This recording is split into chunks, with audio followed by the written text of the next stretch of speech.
In fact, contemplative leadership is nothing new. We've had contemplative leaders for a long time. Traditionally, you could argue that these kinds of leaders were located at spiritual and religious institutions. People like the Pope, the Dalai Lama, the rabbis, the imams, folks who were anchored in communities and anchored in spiritual communities in particular.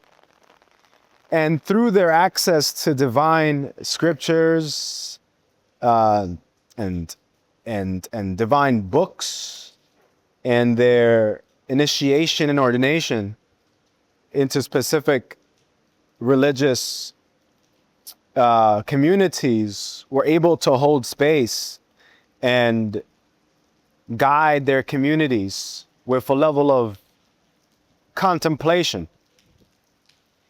I'm thinking about Thich Nhat Hanh. I'm thinking about, of course, His Holiness Dalai Lama, but also people like Martin Luther King, people like Malcolm X, people like Mother Teresa. All of these people representing a kind of contemplative, a kind of person who's been able to still their minds, still their bodies in service of the collective whole. And part of what we want to consider, on the one hand, that we've seen contemplative leadership evolve and take form for millennia in the religious context.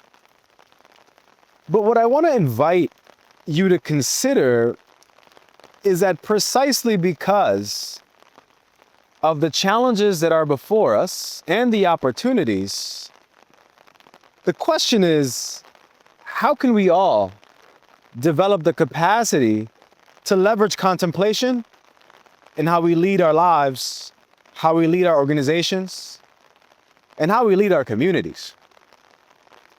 So fundamentally, I think contemplative leadership is a kind of remixed leadership.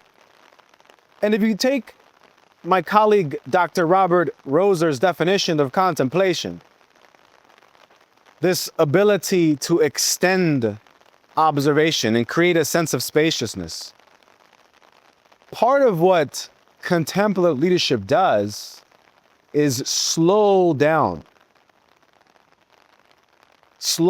the pace of how we make sense of our decisions, of the world, in order to make more grounded, more powerful decisions.